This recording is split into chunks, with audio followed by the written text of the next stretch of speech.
नमस्कार, NP news देख रहे हैं आप और मैं हूं आपके साथ हितेंद्र। बुलेटिन का आगाज करेंगे। देश की पहली स्वदेशी कोरोना वैक्सीन भारत बायोटेक द्वारा विकसित कोवैक्सीन देश के 11 शहरों में पहुंच चुकी है। 16 जनवरी से देश में कोरोना का टीकाकरण शुरू हो रहा है और भारत बायोटेक ने एक बयान जारी करके ये कहा है कि बुधवार सुबह तक उसकी वैक्सीन देश के 11 शहरों में पहुंच चुकी है। इन शहरों में गणवरम, गुवाहाटी, पटना, दिल्ली, कुरुक्षेत्र, बेंगलोर और पुणे, भुवनेश्वर, जयपुर, चेन्नई और लखनऊ शामिल हैं। जिन शहरों में वैक्सीन नहीं पहुंची थी वहां बुधवार शाम तक वैक्सीन की डिलीवरी की बात कही गई और भारत बायोटेक ने भारत सरकार को 16.5 लाख कोरोना वैक्सीन दान में भी दिया है। और बता दें कि भारत सरकार ने भारत बायोटेक को 55 लाख कोरोना वैक्सीन डोज का ऑर्डर दिया है। कोवैक्सीन को 2 से 8 डिग्री तापमान में स्टोर किया जा रहा है।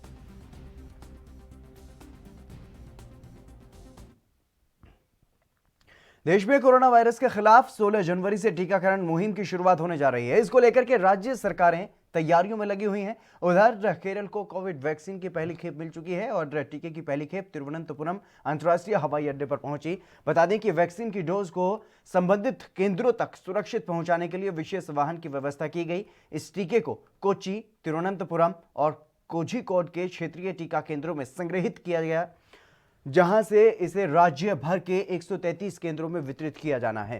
स्वास्थ्य मंत्री के शैलजा ने इस बारे में बताया कि तिरुवनंतपुरम को टीके की 1,34,000 खुराकें मिलेंगी और एर्नाकुलम को 1,80,000 और कोझिकोड को 1,19,500 खुराकें मिलेंगी।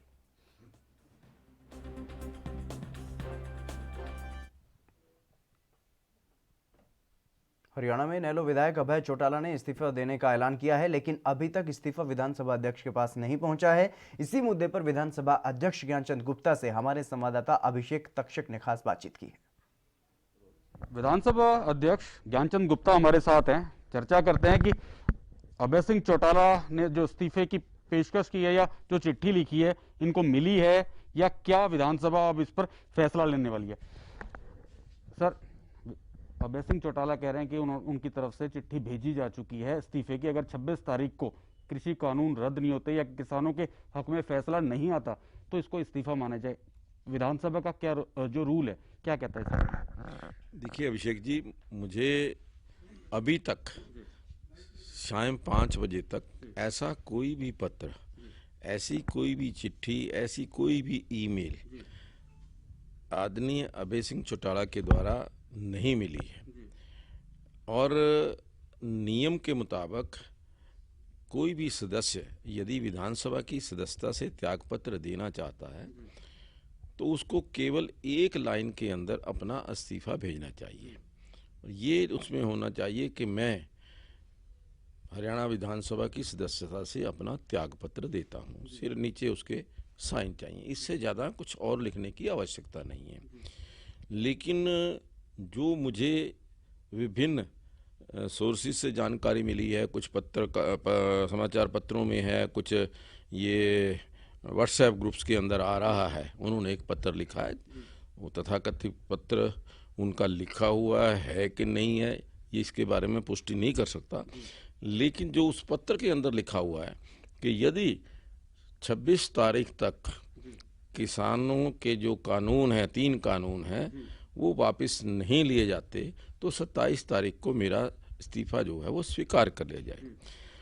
जहाँ तक विधानसभा के नियम का प्रश्न है, नियमों के अनुसार कोई भी जो रेजिग्नेशन है या इस्तीफा है कंडीशनल नहीं हो सकता। अगर वो इस्तीफा देना चाहते हैं तो एक लाइन का लिख करके भेजें कि मैं विधानसभा की सदस्यता से त्यागपत्र देता हूँ।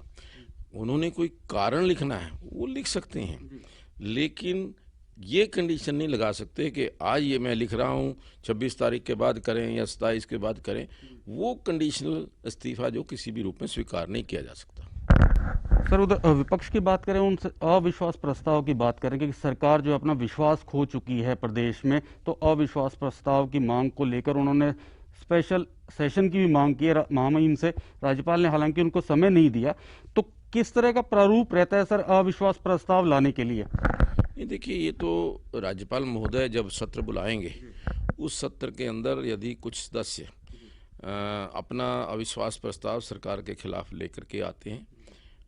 यदि वो अविश्वास प्रस्ताव नियमानुसार होगा तो उसके ऊपर विचार करके उसके बाद निर्णय लिया जाता है। शुक्रिया हमारे से बातचीत के लिए। तो ये थे हरियाणा विधानसभा के स्पीकर ज्ञानचंद गुप्ता, जिन्होंने कहा कि अभय सिंह चौटाला का अभी तक उनको इस्तीफा का जो पत्र है वो प्राप्त नहीं हुआ। अगर उनके पास इस तरह का कोई पत्र आता है तो उसके ऊपर रूल के हिसाब से कार्रवाई की जाएगी। कैमरामैन करमवीर। देश में कोरोना वैक्सीन को लेकर के चर्चाएं लगातार जारी हैं, लेकिन इसी बीच केंद्र सरकार से छत्तीसगढ़ के सीएम भूपेश बघेल ने ये सवाल पूछा है कि सरकार पहले चरण में 3 करोड़ फ्रंट लाइन वर्कर्स को फ्री में टीका लगवाएगी तो बाकी लोगों का क्या होगा। इसके अलावा सीएम बघेल ने कई मुद्दों पर भी जानकारी दी है। अच्छी बात है, वो यदि खरीदना चाहते हैं तो हमारे सिस्टम बना हुआ है। अभी देश में तो और कहीं सिस्टम है ही नहीं, न दुनिया में गोबर खरीदने कहीं सिस्टम। छत्तीसगढ़ में हमने सिस्टम लागू किया है और अभी तक के लगभग 32 lakh metric ton 32 lakh ton से अधिक की गोबर खरीदी हम लोग कर चुके हैं। यदि भारत सरकार को आवश्यकता है तो वो हमसे ले ले। यदि वो रेट 5 रुपये रखें तो अच्छी बात है, हमारे समितियों को 3 रुपये अतिरिक्त लाभ हो जाएगा। बिल्कुल है, जो भारत सरकार ने जो कहा है, जो प्रोटोकॉल जारी किया है, और उन्होंने कहा कि पहले जो हेल्थ वर्कर हैं उनको लगेगा और जो फ्रंट लाइन वॉरियर हैं उनको ये लगेगा। तो पहले तो ये आम जनता के लिए नहीं है, ये तो केवल उनके लिए है जो इस क्षेत्र में काम कर रहे हैं, और पूरे देश में करीब 3 करोड़ लोगों को इसको लगना है। और आम जनता के लिए तो फरवरी के आखिरी तक के यदि उपलब्ध हो जाए तो शायद फरवरी के आखिरी तक के उपलब्ध हो। भारत सरकार से हम उम्मीद करते हैं कि भाई, भारत सरकार ने क्या कहा, केवल 3 करोड़ लोगों को फ्री में देंगे। इसका मतलब यदि इस देश में 135 करोड़ लोग निवास करते हैं तो 132 करोड़ का क्या होगा, इसके बारे में भारत सरकार को बताना चाहिए। हाँ, विभागीय तैयारी, क्योंकि बजट सत्र आने वाला है तो उसके पहले तैयारी करनी पड़ती है। विभागीय चर्चा होगी, लोगों से भी चर्चा करेंगे, युवाओं से भी चर्चा करेंगे, महिलाओं से भी चर्चा करेंगे, सबसे चर्चा करके फिर बजट बनाएंगे। क्योंकि कोरोना काल में प्राथमिकताएं बदली है, लोगों की प्राथमिकता बदली है, सरकार की प्राथमिकता बदली है। जम्मू कश्मीर के श्रीनगर एयरपोर्ट पर बड़ा हादसा होते होते बच गया। यहां 233 यात्रियों से भरा हुआ इंडिगो एयरलाइंस का विमान एयरपोर्ट पर ही जमी बर्फ से टकरा गया और इस दुर्घटना के चलते श्रीनगर एयरपोर्ट पर अफरा तफरी भी मच गई। हालांकि हादसे में किसी यात्री को कोई नुकसान नहीं पहुंचा।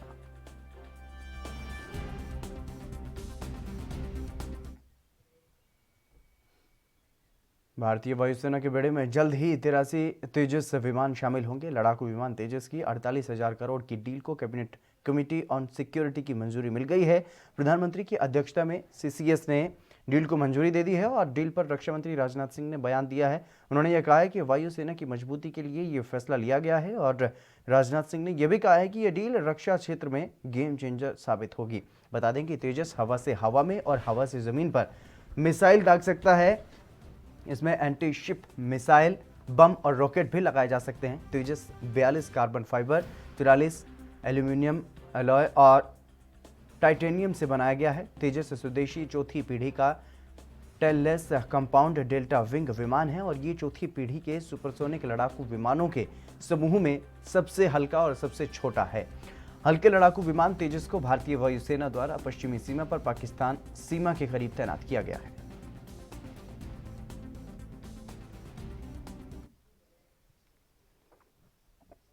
दिल्ली के जंतर मंतर पर धरने पर बैठे कांग्रेसी सांसदों ने लोहड़ी के मौके पर कृषि कानूनों की प्रतियां जला करके इन कानूनों के प्रति अपना विरोध जताया है।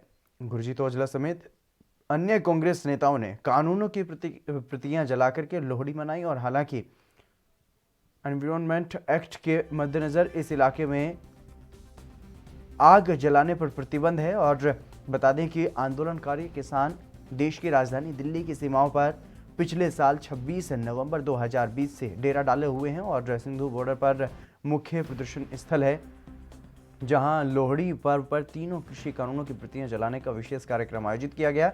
किसान संगठनों के नेताओं ने आंदोलन तेज करने को लेकर के पूर्व घोषित सभी कार्यक्रमों को जारी रखने का फैसला लिया है।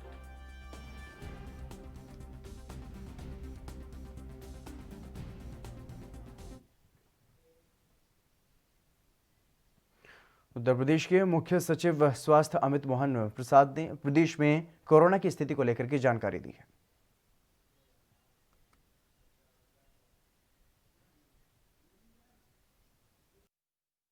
कोरोना वायरस के संबंध में प्रदेश की स्थिति इस प्रकार है। विगत 24 घंटों में संक्रमण के 487 नए मामले सामने आए हैं। इसी अवधि में डिस्चार्ज होने वालों की संख्या 879 है। ये लगभग 7 महीने के अंतराल के पश्चात हम 500 से कम की संख्या देख रहे हैं। जो दैनिक इन्फेक्शन के केसेस आते हैं, इसमें हम आज 500 से कम की संख्या देख रहे हैं। 487 कुल नए संक्रमण हैं। एक्टिव केसेस की संख्या इस समय 10,132 है। 10,132 में से 3,746 एक्टिव केसेस होम आइसोलेशन में हैं, अर्थात अपने घर पर रहकर ही स्वास्थ्य लाभ कर रहे हैं। 1,010 व्यक्ति निजी चिकित्सालयों में भुगतान के आधार पर अपना इलाज करवा रहे हैं और बाकी के सभी एक्टिव केसेस जो संक्रमित इस समय हैं, वे राजकीय व्यवस्था L1, L2 और L3 स्तर के चिकित्सालयों में निःशुल्क अपना इलाज करवा रहे हैं। प्रारंभ से अब तक जो लोग संक्रमित होने के पश्चात उपचारित हुए और संक्रमण मुक्त हुए, उनकी संख्या अब बढ़कर के 5,75,980 हो गई है और अपने प्रदेश के रिकवरी का प्रतिशत इस समय 96.86% चल रहा है, 96.86%। संक्रमित लोगों में से कुल 8,529 लोगों की आज तक मृत्यु हुई है। कल प्रदेश में 1,38,009 सैंपल्स की जांच की गई और अब तक कुल मिलाकर 2,57,07,811 सैंपल्स की।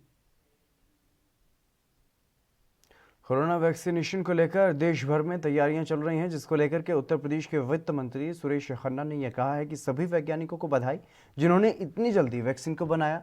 खन्ना ने यह बताया कि यूपी में वैक्सीनेशन की पूरी तैयारी है। लगभग 1,477 केंद्र बनाए गए हैं। वैक्सीन के आने का प्रश्न है और इसके निर्माण का मैं समझता हूं कि अपने हम सभी वैज्ञानिकों को बधाई देते हैं कि जिन्होंने इतने कम समय में वैक्सीन तैयार की और 4 वैक्सीन और आने वाली है। 2 वैक्सीन का ट्रायल हो चुका है और उसका लगना जो है वो 16 जनवरी से प्रारंभ हो जाएगा। उत्तर प्रदेश में पूरी तैयारी है।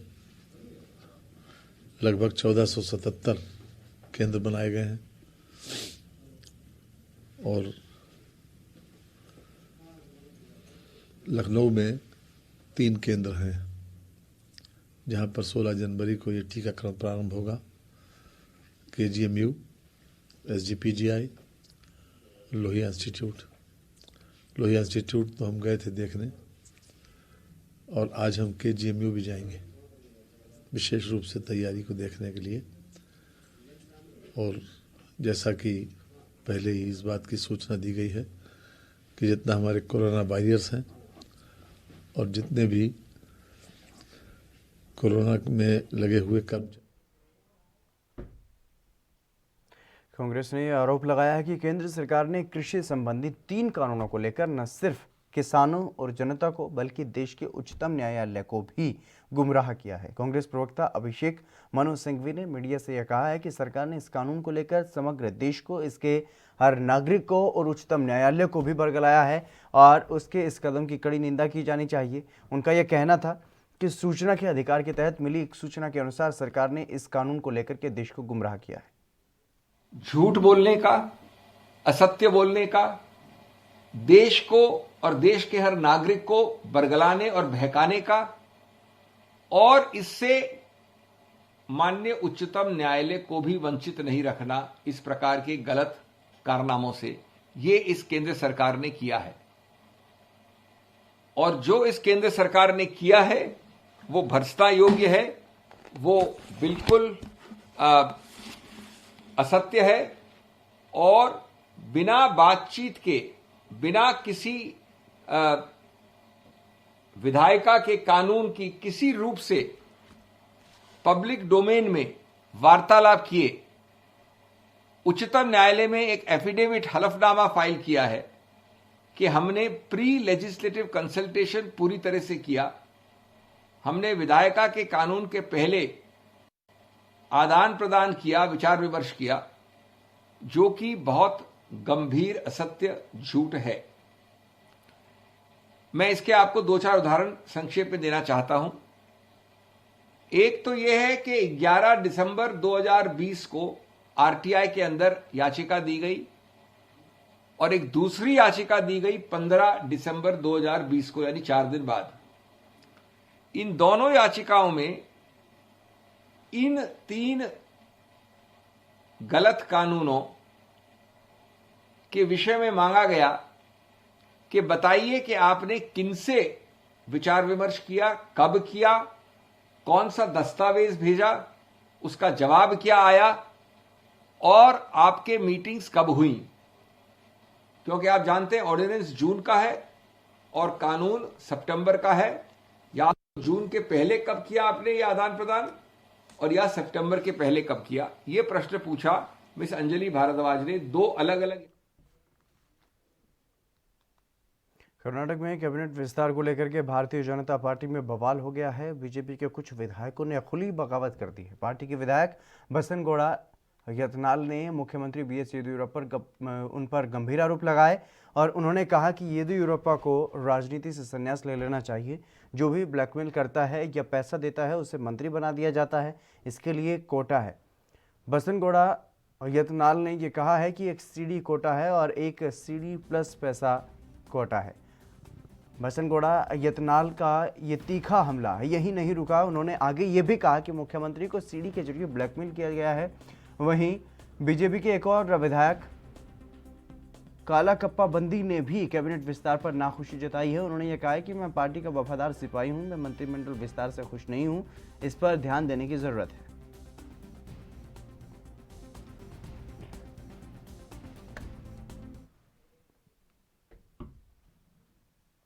लोकसभा अध्यक्ष ओम बिरला और यूरोपीय संसद के अध्यक्ष डेविड सासोली ने बुधवार को कोरोना महामारी और जलवायु परिवर्तन से उत्पन्न चुनौतियों पर चर्चा की है और वैश्विक स्तर पर समन्वित कार्रवाई किए जाने की आवश्यकता पर भी जोर दिया है। लोकसभा सचिवालय के बयान के अनुसार लोकसभा अध्यक्ष और यूरोपीय संसद के अध्यक्ष ने डिजिटल माध्यम से बैठक की और लोकसभा अध्यक्ष ने कोविड-19 महामारी के कारण यूरोपीय संघ के देशों में नागरिकों की मृत्यु पर शोक जताया और इस महामारी से उत्पन्न चुनौतियों का सामना करने के लिए वैश्विक स्तर पर समन्वित कार्रवाई किए जाने की आवश्यकता पर जोर दिया।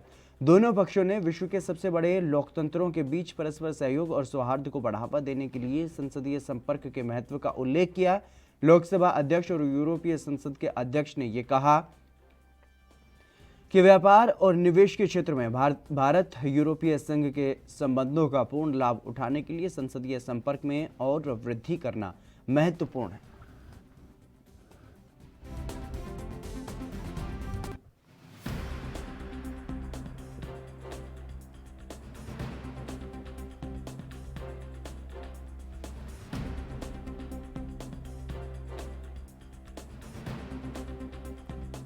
जिस तरीके से कोरोना के कारण जो मौतें हुई हैं उन पर भी दुख जताया गया है और लोकसभा अध्यक्ष और यूरोपीय संसद के अध्यक्ष के बीच वर्चुअल माध्यम से ये बैठक हुई है। इस बैठक में कोरोना महामारी की स्थिति को लेकर के चर्चा की गई और जलवायु परिवर्तन से उत्पन्न चुनौतियों पर भी चर्चा की गई।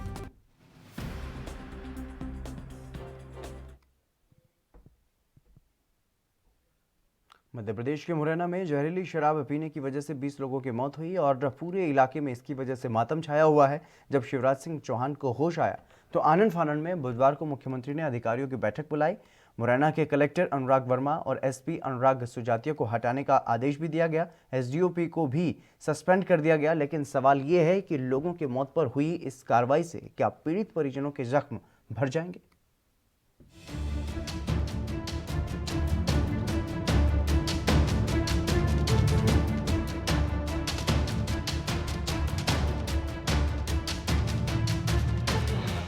सूबे में क्या हो रहा है? मुख्यमंत्री जी को क्या मतलब? कौन मर रहा है? क्यों मर रहा है? खबर तो मीडिया में आ ही जाएगी, देख लेंगे। अरे माननीय, आप क्या जाने मौत का मातम क्या होता है? उस माँ से पूछो जिसने अपना बेटा खोया है, उस अबला से पूछो जिसने अपना पति खोया है, उस बहन से पूछो जिसने अपना भाई खोया है। अरे मुख्यमंत्री जी, आपने सोचा है उस बाप के बारे में जिसने अपना जवान बेटा खो दिया? उसके सीने में दिल धड़क तो रहा है, लेकिन उसे होश नहीं है। अरे आपको क्या फर्क पड़ता है? आपके नाम के आगे मुख्यमंत्री जो लगा है, उसके नशे में आपको कुछ दिखता ही नहीं है। दिखे भी क्यों, जब मुख्यमंत्री लगने से ही नशा इतना हो, फिर जब बीजेपी लग जाए तो सोचो नशे का लेवल क्या होगा। दरअसल पूरा मामला मध्य प्रदेश के मुरैना से है, जहां जहरीली शराब पीने से 20 लोगों की मौत हो गई। आनन फानन में बुधवार को मुख्यमंत्री शिवराज सिंह चौहान को होश आया तो अधिकारियों की बैठक बुलाई। मुरैना के कलेक्टर अनुराग वर्मा और एसपी अनुराग सुजातिया को हटाने का आदेश दे दिया। एसडीओपी को सस्पेंड कर दिया। इस घटना पर मध्य प्रदेश के गृह मंत्री नरोत्तम मिश्रा ने प्रतिक्रिया दी है। दुखद और गंभीर घटना थी। कल 5 लोग उसमें मुख्यमंत्री जी ने सस्पेंड किए थे। आज भी उन्होंने स्पष्ट किया कि इस तरह की घटना बर्दाश्त के काबिल नहीं है। तत्काल एसपी कलेक्टर को हटाया है, एसडीओपी को भी सस्पेंड कर दिया है। रायरूड डिस्टिलरी को जांच के दायरे में लाए। डिस्टिलरियों के अंदर जो पदस्थ रहते हैं ओआईसी, पूरे प्रदेश के डिस्टिलरी के ओआईसीओं की चक्री घूमेगी। यहाँ पर जो आगे से कोई इस तरह की पुनरावृत्ति न हो घटना की, इसके लिए भी बहुत सख्ती से आए। और अगर इस तरह की कहीं भी कोई घटना होगी तो वहाँ के कलेक्टर, वहाँ के एसपी, वहाँ के आबकारी अधिकारी, ये तीनों जिम्मेदार माने जाएंगे। ये अभी से एकदम तय कर दिया है। किसी कीमत पे इस तरह का बर्दाश्त नहीं किया जाएगा। जो भी इस तरह के काम करेंगे। दरअसल 5 साल पहले मुरैना के जिस बिसंगपुरा मानपुर में शराबबंदी का निर्णय लिया गया था, उसी गांव में जहरीली शराब पीने से 3 दिन में 20 लोगों की जान चली गई। हालांकि पिछली सरकार ने शराब के अवैध कारोबार को रोकने के लिए नई शराब नीति को बनाया था, जिसमें नई दुकानें खोलने के बजाय डिमांड वाले इलाकों में उप दुकान खोलने का फैसला लिया गया था। लेकिन अवैध शराब की बिक्री में यह नीति भी बेअसर साबित हुई। घटना पर जब मीडिया ने शराब तस्करी के बारे में गृह मंत्री जी से सवाल किया तो मंत्री जी ने पूरी साइंस का अखंड ज्ञान मीडिया के सामने उड़ेल दिया। शराब बनाने की विधियां बताने लगे, किस किस तरीके से शराब बनाई जाती है। ये मंत्री जी को सब पता है, आप भी सुनिए। और डिस्टिलरी, वो घटना और इस घटना में अंतर है। यहाँ ओपी से बनाना प्रथम दृष्टया आ रहा है, वहाँ भट्टी से बनाना आता है। शराब बनाना मैन्युफैक्चर है, या ओपी का से, इसलिए इसको प्रकार अलग है। सर, इसमें तस्करी कहीं बाहर से तस्करी हुई है शराब की? शराब के ओपी है वो शराब, मतलब ओपी शराब जिससे बनती है। अरे मंत्री जी, क्या आपके इन बयानों से मध्य प्रदेश की जनता को संजीवनी मिल जाएगी? अरे मंत्री जी, जितना पढ़े लिखे आप हैं, शायद जिनकी जान गई है वो इतने पढ़े लिखे नहीं थे, तभी तो उनकी जान चली गई। उनको नहीं पता था कि नकली शराब क्या होती है, कैसे बनती है। अब देखना होगा कि ऐसी घटनाओं पर सरकार कब तक रोक लगा पाएगी, ये तो समय ही बताएगा। एनबी न्यूज के लिए स्पेशल डेस्क रिपोर्ट।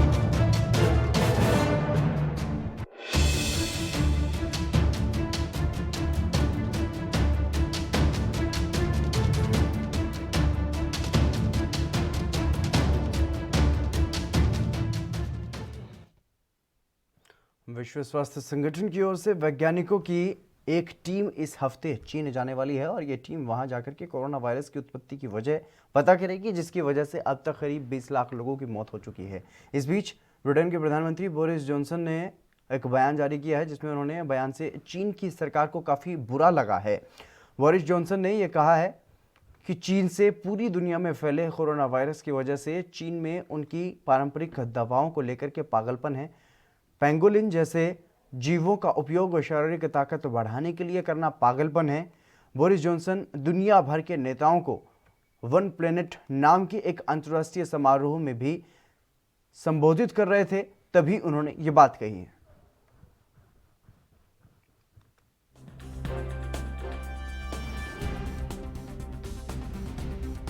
चीन की पारंपरिक दवाएं कहीं ना कहीं पागलपन है, इस तरीके की बातें उन्होंने कही हैं जिससे चीन को काफ़ी बुरा लगा है। और आपको बता दें कि विश्व स्वास्थ्य संगठन की ओर से वैज्ञानिकों की एक टीम इस हफ्ते चीन जाने वाली है और ये टीम वहां जाकर के कोरोना वायरस की उत्पत्ति की वजह के बारे में जानकारी जुटाएगी कि किस वजह से यह बीमारी चीन से बाहर निकली और पूरे विश्व में फैली, जिसकी वजह से अब तक 20 लाख लोगों की पूरे विश्व में जान भी जा चुकी है। एक गंभीर मामला जो है ये सामने आया है और इसी मामले को लेकर के जिस तरीके से अगर बात की जाए जो ब्रिटेन के प्रधानमंत्री बोरिस जॉनसन, उनका जो बयान सामने आया उससे चीन को काफ़ी बुरा लगा है कि चीन में जिस तरीके से वहाँ पर जो पारंपरिक दवाएं हैं उनको शरीर की ताकत बढ़ाने के लिए इस्तेमाल किया जाना कहीं ना कहीं पागलपन है। पेंगोलिन जैसे जीवों का उपयोग वहाँ पर शारीरिक शक्ति को बढ़ाने के लिए किया जा रहा है, उसको लेकर के उन्होंने तंज कसा है।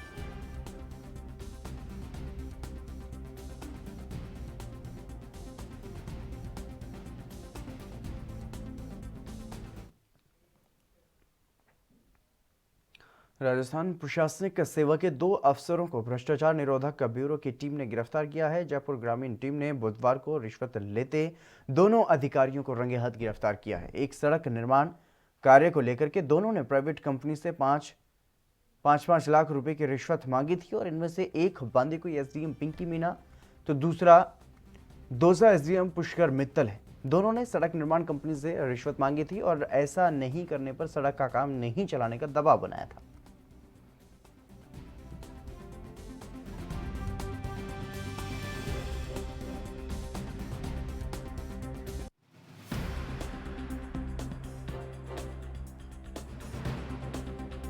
जो रिश्वत लेते गिरफ्तार हो गए।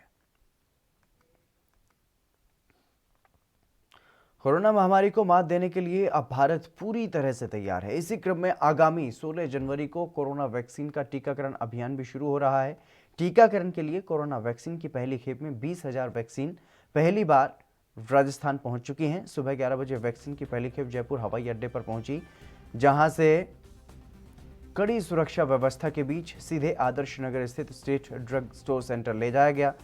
वैक्सीन के स्टोर पर पहुंचने पर विधिवत रूप से पूजा अर्चना भी की गई और ढोल नगाड़े बजाकर के वैक्सीन का स्वागत किया गया। राजस्थान के जयपुर की ये तस्वीरें हैं जहां पर ढोल नगाड़े बजाकर के वैक्सीन का स्वागत किया गया और पूरी सुरक्षा के साथ जो कोल्ड स्टोर है वहां पर वैक्सीन को पहुंचाया गया। उत्तर भारत का हर राज्य इस वक्त कड़कड़ाती सर्दी से ठिठुर रहा है और बारिश, कोहरा और शीतलहर ने लोगों का जीना मुहाल किया हुआ है। तो वहीं भारतीय मौसम विभाग ने उत्तर प्रदेश, पंजाब समेत 5 राज्यों में ऑरेंज अलर्ट जारी किया है। वहीं पहाड़ों पर बर्फबारी का दौर भी जारी है। हिमाचल प्रदेश के केलांग और काल्पा में तापमान 0 से नीचे बना हुआ है, तो वहीं कश्मीर में डल झील जम चुकी है और श्रीनगर में ठंड ने सारे रिकॉर्ड तोड़ दिए हैं। यहाँ पर कल -7.8 डिग्री तक पारा पहुंचा और मौसम विभाग ने यह भी कहा है कि हिमाचल, उत्तराखंड और कश्मीर में बर्फबारी का दौर यूं ही जारी रहने वाला है और लोगों को ठंड का सामना करना पड़ेगा। जबकि स्काईमेट के मुताबिक उत्तर भारत के राज्यों में अगले कुछ दिनों के दौरान मौसम शुष्क रहेगा, लेकिन तमिलनाडु में बारिश हो सकती है, जबकि उत्तर भारत को हाड़ कंपाने वाली सर्दी का सामना करना पड़ सकता है। तो वहीं अगले 3 दिन नॉर्थ इंडिया के कई राज्य कोहरे और बर्फीली हवाओं की चपेट में रहेंगे और लोगों को शीतलहर का सामना करना पड़ेगा।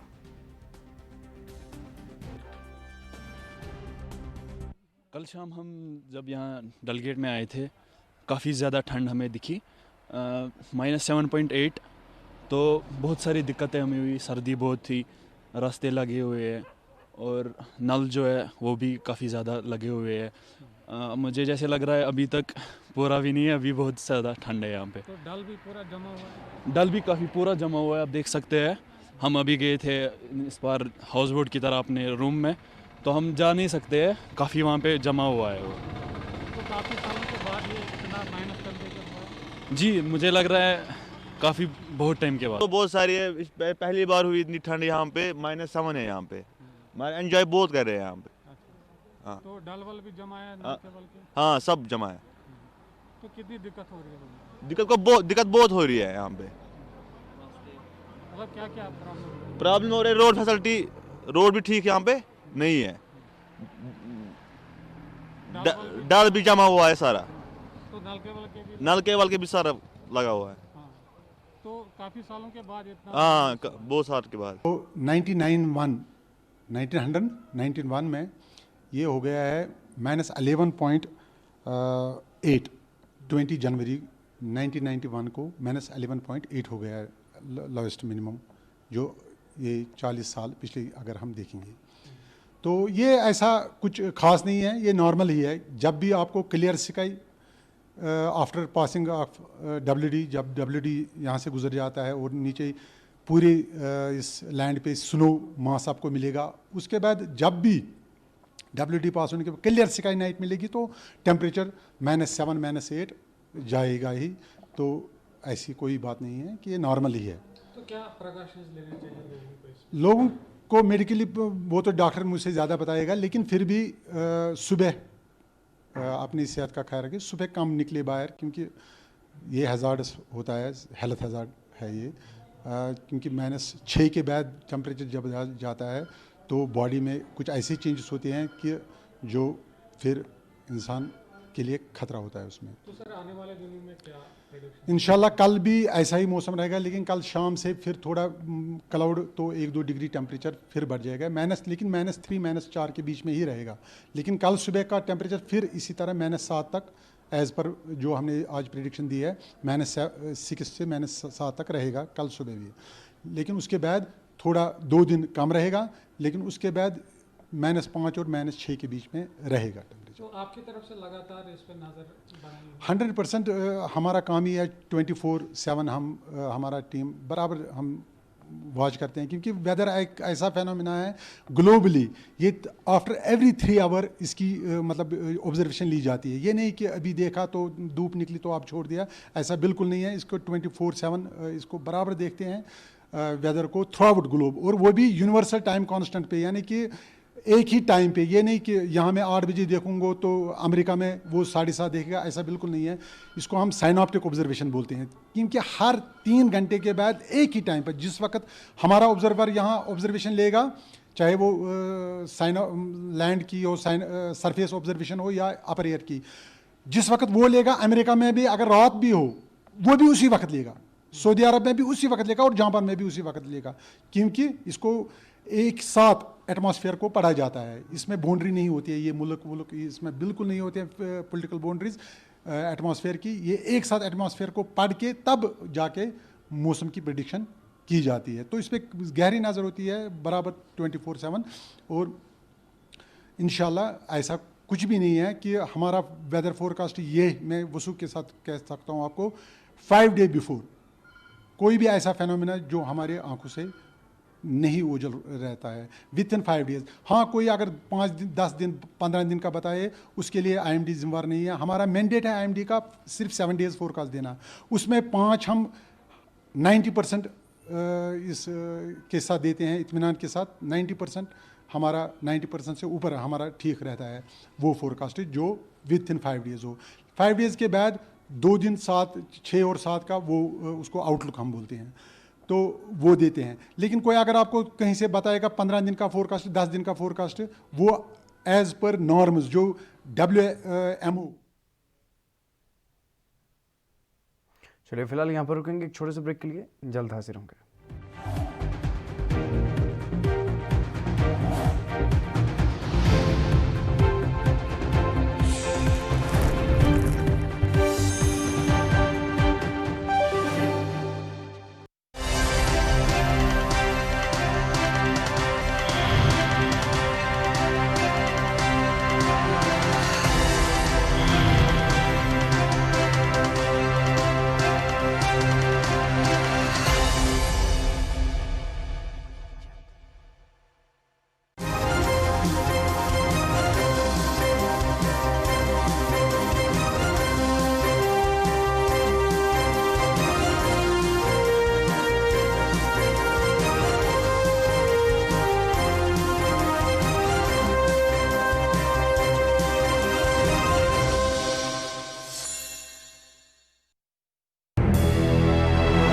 लखनऊ से लेकर चंडीगढ़ तक, मुंबई से लेकर रायपुर तक, क्या है राजनीति की हलचल, क्या है समाज का मिजाज।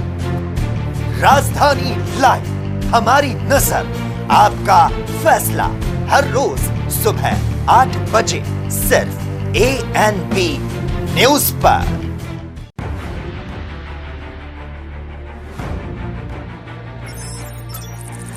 खबर चाहे सियासत की हो या सरकार की, खबर चाहे भ्रष्टाचार की हो या गुनहगार की, दिन भर में क्या रहा देश जगत का हाल, किस मुद्दे ने बनाई किसकी सरकार, रखते हैं हम सब पर नजर, पहुंचाते हैं हम हर खबर। हम हैं ANP।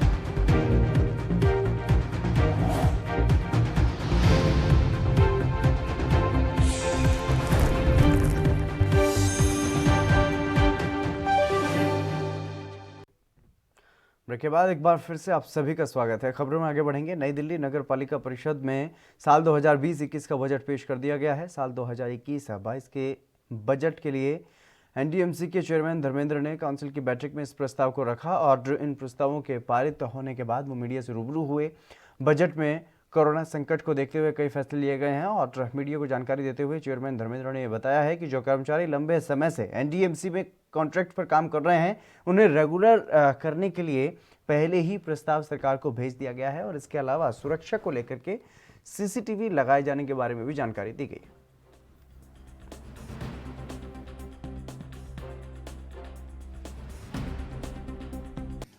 हमने ऑलरेडी, और आपको ध्यान हो, 4 अगस्त की जो मीटिंग थी काउंसिल की, उसमें हमने रेजोल्यूशन पास किया था कि जितने भी हमारे आराम है करीबन 4000 करीब कर्मचारी उनको रेगुलराइज करने का उसमें हमने अप्रूव किया था और उनको not only regularize but regularize in group C category employees, और वो हमने प्रपोजल अप्रूव करके सरकार को भेज दिया ताकि वहां से अप्रूवल होके आ जाए और रेगुलराइज हो जाए। तो NDMC ऑलरेडी इस दिशा में काम कर रही है। और दूसरी बात, उनको सभी सुविधाएं उपलब्ध हैं जो कि रेगुलर एम्प्लॉय को उपलब्ध हैं, चाहे वो इंक्रीमेंट हो, चाहे वो पे कमीशन की सभी सुविधाएं, चाहे वो मेडिकल फैसिलिटी हो, सारी सुविधाएं उनको उपलब्ध हैं जो कि एक। पंजाब के तरन तारण में खेमकरण विधानसभा क्षेत्र में किसान संघर्ष समिति से जुड़े किसानों ने मोदी सरकार का पुतला जलाया। किसान नेताओं ने यह कहा कि दिल्ली में केंद्र सरकार ने 3 कानून पास किए, लेकिन इतना विरोध होने के बाद भी इन कानूनों को वापस नहीं लिया गया। केंद्र की मोदी सरकार अपने अड़ियल रवैये को लेकर के अड़ी हुई है और उन्होंने ये भी कहा कि जब तक केंद्र सरकार इन कानूनों को वापस नहीं ले लेती तब तक देश भर में किसान आंदोलन जारी रखेंगे। विरोध ਦੇ ਵਿੱਚ पूरे इलाके ਦੀਆਂ ਸੰਗਤਾਂ ਨੇ ਰਲ ਕੇ ਇਹ ਪੁਤਲਾ ਸਾੜਿਆ ਗਿਆ ਵਾ ਤੇ ਅਸੀਂ ਇਹੋ ਹੀ ਚਾਹੁੰਦੇ ਆ ਵੀ ਇਹ ਆਪਣੇ ਜਿਹੜੇ ਕਾਲੇ ਕਾਨੂੰਨ ਆ ਇਹਨਾਂ ਨੂੰ ਵਾਪਸ ਲਵੇ। ਜੇ ਨਹੀਂ ਵਾਪਸ ਲਵੇਗਾ, ਜੋ ਸਾਡੀਆਂ ਸੰਘਰਸ਼ ਕਮੇਟੀਆਂ ਨੇ, ਜੋ ਸਾਡੇ ਆਗੂ ਆ, ਉਹ ਜੋ ਵੀ ਸਾਨੂੰ ਕਹਿਣਗੇ ਉਹ। यूपी के जालौन में पुलिस ने कौंच नगर के भाजपा उपाध्यक्ष को नाबालिग के साथ सेक्सुअल हैरेसमेंट करने के मामले में गिरफ्तार किया है। पुलिस ने बीजेपी नगर उपाध्यक्ष के खिलाफ ये कार्रवाई नाबालिग की शिकायत के बाद की है, जहां पुलिस ने भाजपा नेता के घर में छापेमारी की और आरोपी को गिरफ्तार किया। साथ ही घर से एक हार्ड डिस्क भी बरामद की गई, जिसमें पुलिस को कई वीडियो भी मिले हैं जिसमें आरोपी नाबालिग और महिलाओं का यौन उत्पीड़न कर रहा है। इस मामले में जालौन के अपर पुलिस अधीक्षक डॉक्टर अवधेश कुमार सिंह का यह कहना है कि 2 अलग अलग मामले कौंच कोतवाली में आए हुए थे जिन पर मुकदमा पंजीकृत किया गया है और साथ ही छापेमारी करते हुए लैपटॉप, हार्ड डिस्क, DVR बरामद किए गए हैं। साथ ही जब उनसे ये पूछा गया कि आरोपी किसी पार्टी से है तो उन्होंने कहा कि अभियुक्त होता है और इस बारे में वो टिप्पणी नहीं कर सकते। प्रकरण कल सामने आया था, उसमें एक अश्लील हरकत और दुष्कर्म का मामला था। तो उसमें 2 अभियोग पंजीकृत किए गए हैं। उसमें एक लैपटॉप भी मिला है, DVR भी मिला है और हार्ड डिस्क सब पुलिस के कब्जे में ले लिया गया है। अभियुक्त को भी गिरफ्तार कर लिया गया है और निष्पक्ष एवं तटस्थ विवेचना करने के लिए विवेचक को निर्देशित किया गया है और बिल्कुल सही विवेचना उसमें की जाएगी। आरोपी किसी राजनीतिक पार्टी में इस संबंध में हमें कोई जानकारी नहीं है, ना हम कोई टिप्पणी करना चाहते। अभियुक्त हैं और अभियुक्त होता है वो गिरफ्तार है। सर कब से ये इस तरह के कार्य में सर? ये सब जांच में प्रकाश में आएगा तो फिर बताया जाएगा आपको। कितने वीडियो सर अभी पुलिस के संज्ञान में है? कितने वीडियो? अभी तक तो 2 वीडियो सामने आया, उसी पर 2 अभियोग पंजीकृत किए गए हैं। सर किसी सरकारी पद पर तैनात रहा है? अब ये विवेचना में। उत्तर प्रदेश के मुख्यमंत्री भले ही गौशालाओं को लेकर के गंभीर हों, लेकिन उनकी गंभीरता का कितना असर गौशालाओं में है, इसकी हकीकत सिद्धार्थनगर जिले के गौशाला में देखने को मिली है। यहाँ की गौशालाओं का हाल बद से बदतर है। जिला मुख्यालय के महरिया की गौशाला का हाल ये है कि यहाँ कड़ाके की ठंड से बचाव के लिए कोई सुविधा नहीं। साथ ही जिन गौवंशीय पशुओं को यहाँ पर रखा गया है, उनके मरने से पहले ही कब्रें खोद करके रखी गई हैं। यहाँ पर मौजूद पशु चरवाहे का ये कहना है कि आए दिन एक गौवंशीय पशु की मौत होती रहती है, तो इसलिए पहले से ही कब्र खोद करके रखी जाती है। अब जब जिला मुख्यालय के करीब की गौशालाओं का ये हाल है, तो उन गौशालाओं का क्या होगा जो ग्रामीण इलाकों में बनाई गई है। इन गौशालाओं में काम करने वाले लोगों को रखा गया है, उनको 9 महीने से मानदेय भी नहीं दिया गया है।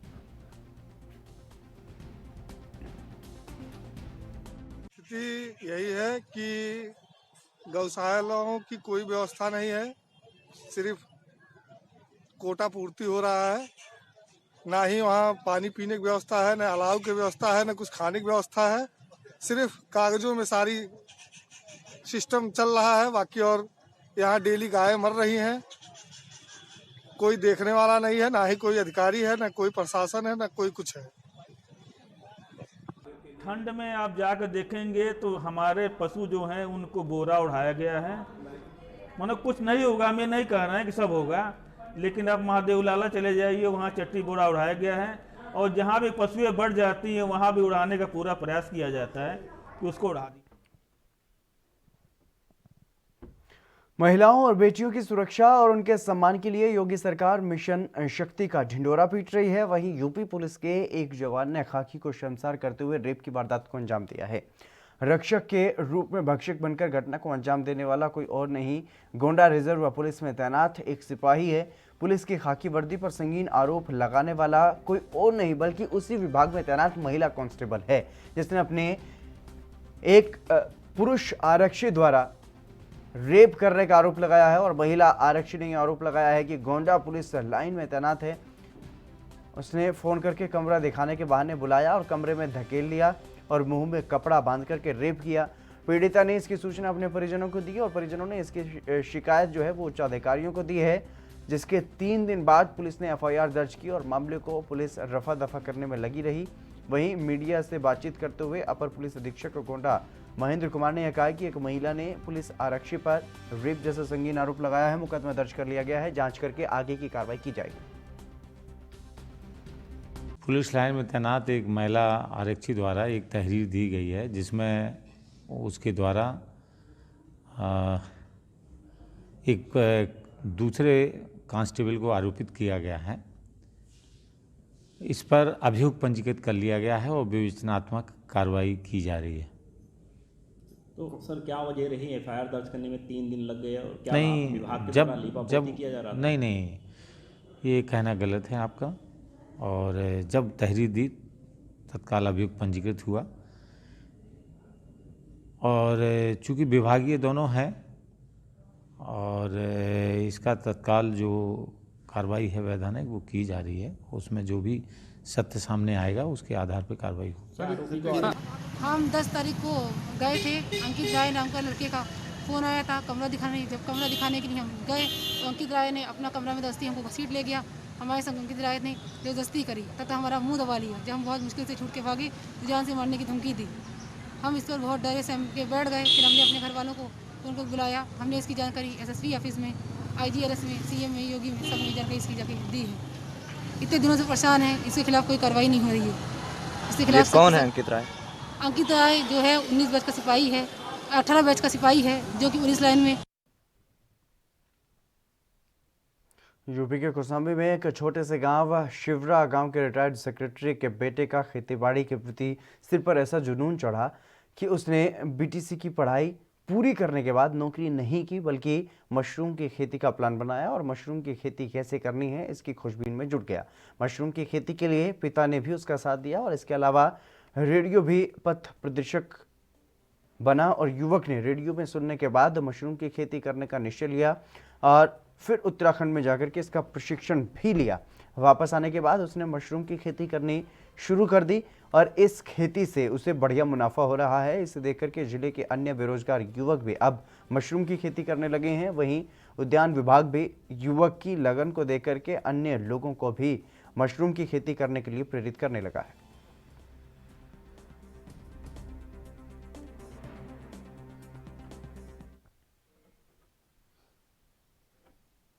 पंजाब के पटियाला में एक हवेली के नाले में शव मिलने से सनसनी फैल गई, जिसके बाद पुलिस भी अब अलर्ट पर है। मृतक के परिवार के सदस्य मबरा के अनुसार मृतक अयूब लोगों के घरों से कचरा उठाता था। वो सफाई करने ही गया था लेकिन घर नहीं लौटा। फिर अयूब के परिवार ने पुलिस को सूचित किया और अयूब लापता बताया जा रहा था। पुलिस अधिकारियों का यह कहना है कि सूचना मिलने के बाद शव को बड़ी मुश्किल से निकाला गया क्योंकि गटर बहुत गहरा था।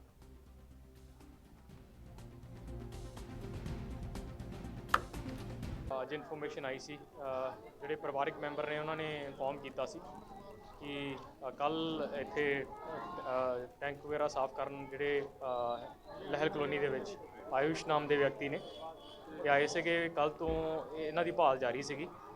ਅੱਜ ਇਹਨਾਂ ਨੇ ਕੰਟੈਕਟ ਕੀਤਾ, ਟ੍ਰੇਸ ਕੀਤਾ ਕਿ ਇੱਥੇ ਪੋਸੀਬਿਲਿਟੀ ਹੈਗੀ ਆ।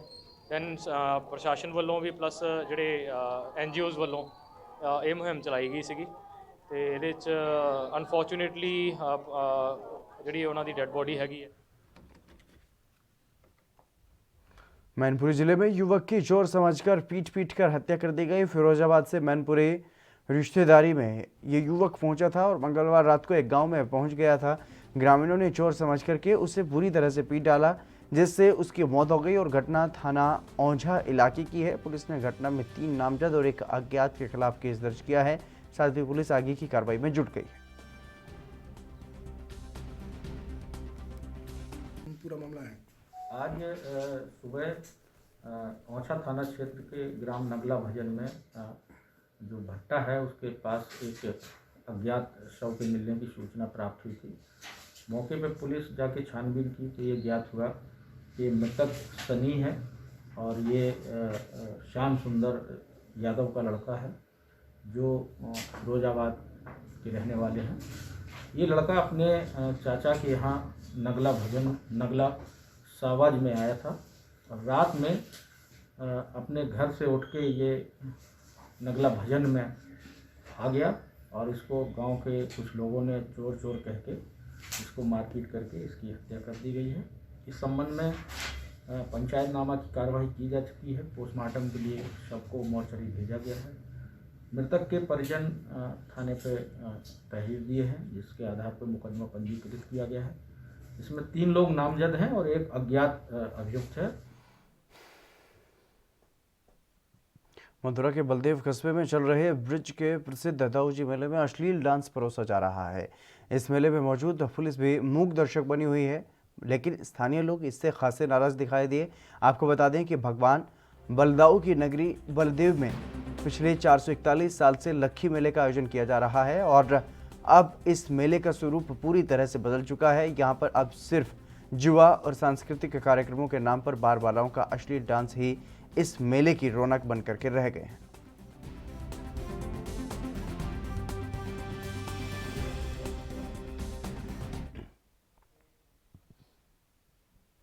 उत्तर प्रदेश के कुशीनगर में कृषि कानून का विरोध देखने को मिला है, जहां पर डीएम ऑफिस के बाहर किसान संगठन कृषि कानून की प्रतियां चलाने के लिए पहुंचे और इस दौरान वहां पर मौजूद पुलिसकर्मियों और किसानों के बीच तीखी नोकझोंक भी हुई। लेकिन पुलिसकर्मियों ने कृषि कानून को की जो प्रतियां थी उनको जलाने नहीं दिया और कानून की प्रतियां किसानों से छीन ली।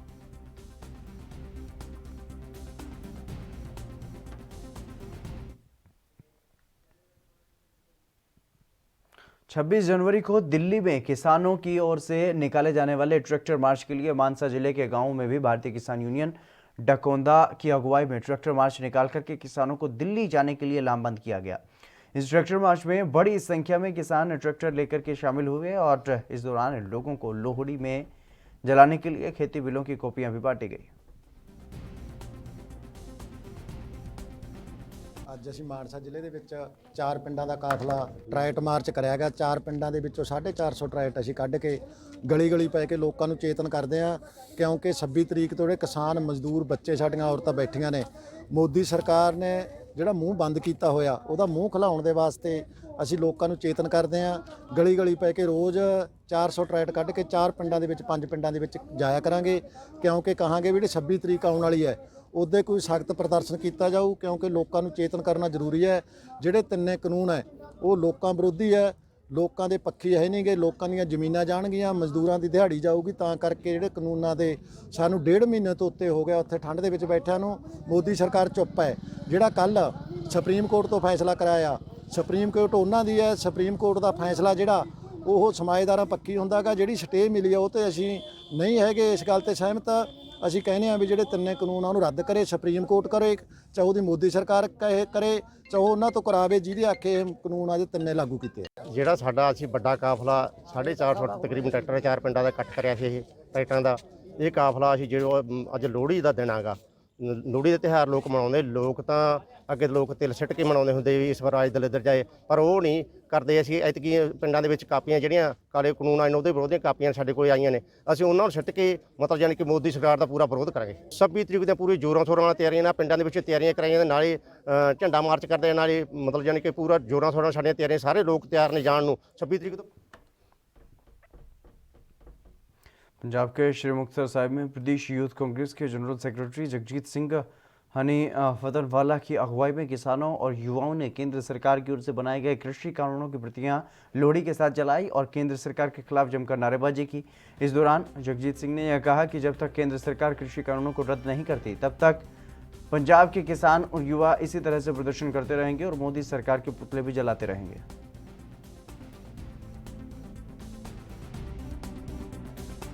ਮਨਾਉਂਦੇ ਆ, ਲੇਕਿਨ ਇਸ ਵਾਰ ਦੀ ਲੋਹੜੀ ਸਾਡੇ ਲਈ ਬਹੁਤ ਕਿਸਾਨ ਭਰਾਵਾਂ ਲਈ, ਮਜ਼ਦੂਰ ਵੀਰਾਂ ਲਈ ਸੰਕਟ ਦਾ ਸਮਾਂ ਲੈ ਕੇ ਆਈ ਆ। ਸੋ ਅਸੀਂ ਇਹ ਜਿਹੜੀ ਲੋਹੜੀ ਆ ਇਹ ਮੋਦੀ ਸਰਕਾਰ ਨੇ ਜਿਹੜੇ ਸਾਡੇ ਤੇ ਕਾਲੇ ਕਾਨੂੰਨ ਥੋਪੇ ਆ ਉਹਨਾਂ ਦੀਆਂ ਕਾਪੀਆਂ ਸਾੜ ਕੇ ਅਸੀਂ ਸਾਰੇ ਕਿਸਾਨ ਵੀਰਾਂ ਨੇ ਇਹ ਲੋਹੜੀ ਮਨਾਈ ਆ। ਸੋ ਅੱਜ ਜਿਹੜੀ ਇੱਕ ਸਦੀਆਂ ਤੋਂ ਪਰੰਪਰਾ ਚੱਲੀ ਆ ਰਹੀ ਹੈ, ਇੱਕ ਗੀਤ ਸਾਡੀਆਂ ਮਾਵਾਂ ਭੈਣਾਂ ਗਾਉਂਦੀਆਂ, ਈਸਰ ਆ ਦਲਿੱਦਰ ਜਾ ਦਲਿੱਦਰ ਦੀ ਜੜ ਚੁੱਲ੍ਹੇ ਪਾ, ਉਹਦੀ ਥਾਂ ਤੇ ਅੱਜ ਅਸੀਂ ਸਾਰੇ ਕਿਸਾਨ ਵੀਰਾਂ ਨੇ ਰਲ ਕੇ ਕਿਹਾ ਈਸਰ ਆ ਮੋਦੀ ਜਾ ਤੇ ਮੋਦੀ ਦੀ ਜੜ ਚੁੱਲ੍ਹੇ ਪਾ, ਕਿਉਂਕਿ ਇਸ ਮੋਦੀ ਨੇ ਸਾਡਾ ਬਹੁਤ ਖੂਨ ਪੀਤਾ। ਸਾਰੇ ਵਰਗ ਇਸ ਤੋਂ ਔਖੇ ਆ ਤੇ ਜਿੰਨਾ ਚਿਰ ਇਹ ਸਰਕਾਰ ਚੱਲਦੀ ਨਹੀਂ ਹੋਊਗੀ, ਜਿੰਨਾ ਚਿਰ ਸਾਡੇ ਕਿਸਾਨ ਵੀਰਾਂ ਦੀ देश के 10 राज्यों में बर्ड फ्लू फैलने के बाद केंद्र सरकार ने मंगलवार को जांच संबंधी प्रोटोकॉल को लेकर के सलाह जारी की है। साथ ही पीपीई किट और अन्य उपकरण भी पर्याप्त मात्रा में रखने के लिए कहा है। दिल्ली, महाराष्ट्र, उत्तराखंड, उत्तर प्रदेश, केरल, राजस्थान, मध्य प्रदेश, हिमाचल प्रदेश, हरियाणा और गुजरात में बर्ड फ्लू संक्रमण की पुष्टि हुई थी। मत्स्य पालन, पशुपालन और डेयरी मंत्रालय ने यह कहा है कि राजस्थान के झुंझुनू जिले के HCL खेतड़ी नगर में मृत मिले कौवों में एवियन इन्फ्लुएंजा की पुष्टि हुई है और यूपी के कानपुर में चिड़ियाघर और हिमाचल प्रदेश के कांगड़ा जिले के जगनौली और फतेहपुर गांव में भी कौवों में बर्ड फ्लू पाया गया है। और भोपाल की लैब से मंगलवार को मिली रिपोर्ट के बाद मध्य प्रदेश के झाबुआ जिले में भी एवियन इन्फ्लुएंजा की पुष्टि हुई है। गुजरात और महाराष्ट्र की निगरानी के लिए केंद्रीय टीम भेजी गई है। लोगों में बर्ड फ्लू को लेकर के जागरूकता भी फैलाई जा रही है।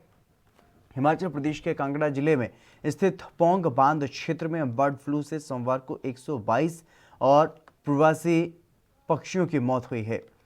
बर्ड फ्लू से पौंग बांध में अब तक 4,357 से ज़्यादा प्रवासी पक्षियों की मौत हो चुकी है। और वहीं बर्ड फ्लू के बढ़ते संक्रमण को लेकर के यूपी सरकार ने बड़ा फैसला लिया है और जीवित पक्षियों के आयात पर रोक लगा दी गई है। वहीं उत्तराखंड सरकार ने भी हरियाणा, हिमाचल से होने वाले मुर्गे और अंडों के आयात पर रोक लगा दी है।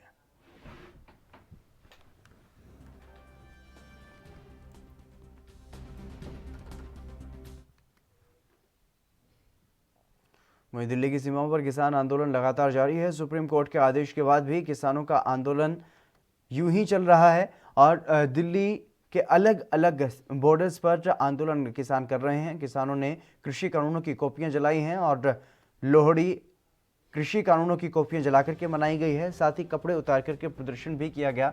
वहीं किसान आंदोलन के बीच हरियाणा के डिप्टी सीएम दुष्यंत चौटाला ने पीएम मोदी से मिलने वो पहुंचे, बातचीत की है प्रधानमंत्री नरेंद्र मोदी से और सुप्रीम कोर्ट के नए जो कानूनों के अमल पर रोक लगाने की बात कही गई है सुप्रीम कोर्ट की तरफ से, और 4 सदस्यीय समिति का भी गठन किया गया है।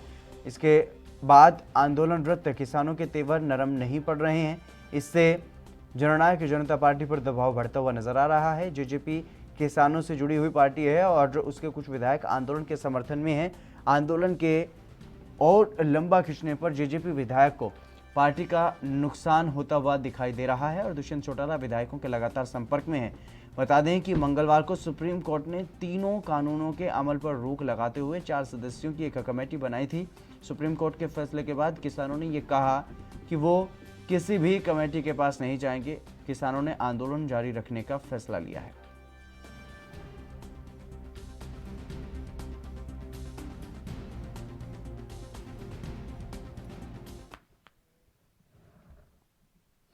चलिए मेरे साथ खबरों में बस इतना ही, दीजिए इजाजत, नमस्कार।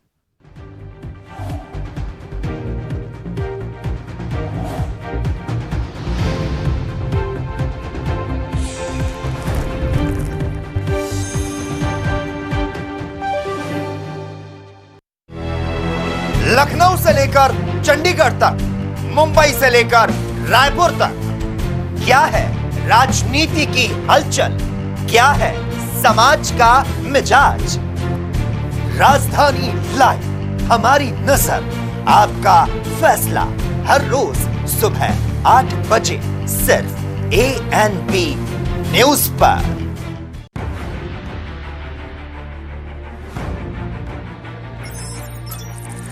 खबर चाहे सियासत की हो या सरकार की, खबर चाहे भ्रष्टाचार की हो या गुनहगार की, दिन भर में क्या रहा देश जगत का हाल, किस मुद्दे ने बनाई किसकी सरकार, रखते हैं हम सब पर नजर, पहुंचाते हैं हम हर खबर। हम हैं ANP न्यूज।